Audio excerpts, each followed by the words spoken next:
I admit it, another hoe got me finished. Broke my heart, oh no you didn't. Fuck sipping, I'ma down a whole bottle. About a year ago, I got what I considered to be the greatest job ever. I had been hired by Bethesda to help test their games and aid them in fixing bugs. These are big games, so sometimes bugs slip through the cracks, or deadlines prohibit them from being fixed, so sorry.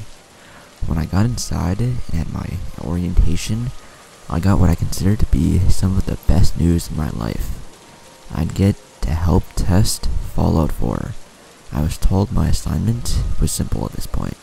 I was to beat the game as fast as I could in any way I saw fit, all while writing down any bugs I saw or any glaring problems that seemed to enter my mind. I started playing but kept my mind open, knowing bugs and glitches would be abundant. I still remember exiting the cryopod to have my character fall through the floor on my first go. But all in all, it had amazed me how well they had the game made already.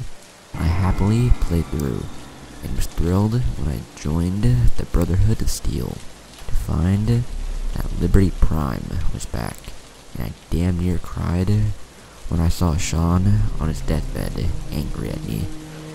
At work, on the other hand, I was genuinely liked as I had replaced this rather interesting fellow. We will call him Nick to keep his identity a secret. Nick had been fired for threatening a female employee with bodily harm. He was a slacker and a general creep whom no one liked, so they were all too glad to see him go. Within 2 days, I had the game beat. We could take it home for 6 hours of overtime a night, and I turned in my notes. I was then told to log at least another 100 hours in-game, and that I was to check each area in the Salem sector of the map, the northeastern corner that is, and give feedback. I was thrilled to see on my list of places to visit was Dunwich Boars. For those who don't know, the guys behind Fallout love H.P. Lovecraft's horror novels. In the company Dunwich Boars LLC, a play on Lovecraft's novel Dunwich Horrors was their homage to him. Typically, each place related to the supernatural and occult, and could be good for some genuine spooks.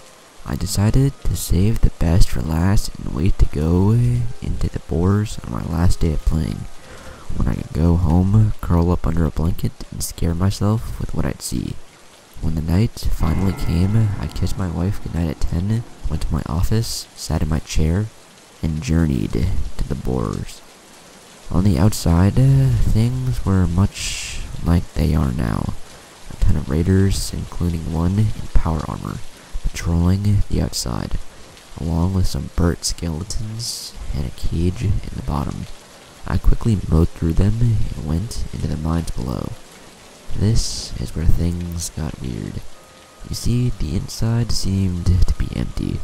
No machinery, nothing artificial, not even a light, making it so I had to use my Pip-Boy and night vision scope on my laser rifle to even see where I was going. So I wrote in my notes that it didn't seem too believable, and that maybe they should add some equipment inside to make the area seem more realistic. I loved the lighting though. It gave the area an atmosphere of not knowing what would come. I headed down into the mines, and within a few minutes was startled when the cave started to shake, like an earthquake was happening. Further down, I found a group of raiders. The odd thing was, only one was alive.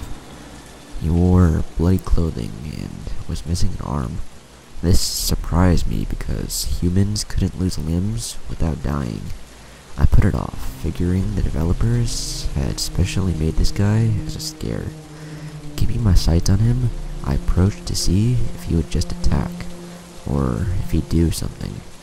Once I was about 5 feet from him, he let out an ear-piercing screech and ran at me, clutching a machete. I quickly killed him, and then showed the wounded animation. like what you'd get if you shot a key NPC. He looked at me and said, he will have your head. No one can come into his sight without going mad. He then laughed and died. My eyes went wide and I carried on. Damn, going full out psychological horror. Props there, I whispered. As I carried further down, I heard a deep voice echo through the caves. Come no further, Seth, lest you wish to go mad and feel my revenge. At first, I was shocked. The game know my name? I laughed off the thoughts, though, after a second, and reminded myself, you named your character Seth. Hodsworth calls you by your name, so they probably did the same here. I whispered to myself, surprised to see all the effect they put in. I carried on around a corner and heard, fine, you have doomed yourself. A jump scare of a ghoul's face flashed on my screen, making me jump before I was rushed from the front by 5 to 8 new creatures. They were called Hellspawn.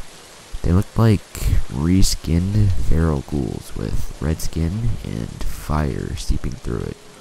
This became the only source of light other than my Pip-Boy. I went into vats and made short work of them. They were only a little more durable than ferals after all. I heard the voice again. Congratulations, mortal. You have passed the first test, the test of body. Now, you must pass the test of mind to be graced by my presence. I carried on like normal, excited to see what the test of mind was. I soon found that lanterns began to guide my path and my feet, making it so I could switch off the Pip-Boy. I didn't know, though, that personal hell awaited me.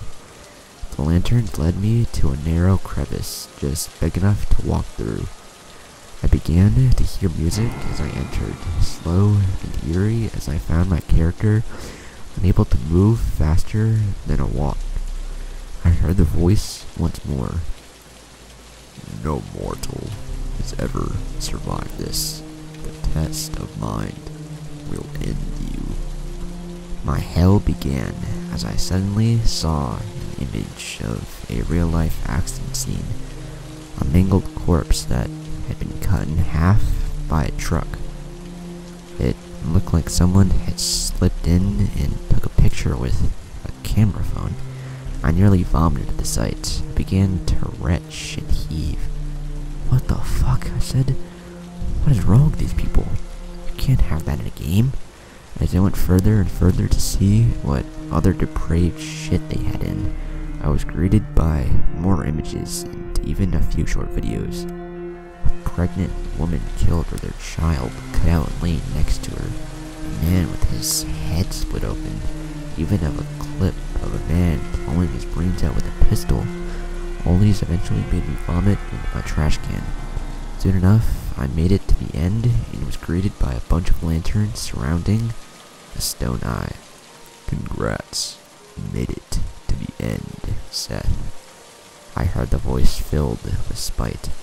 But I have one more image for you. One that shows you my own personal demon. An image flashed. This time, I was greeted with my own face.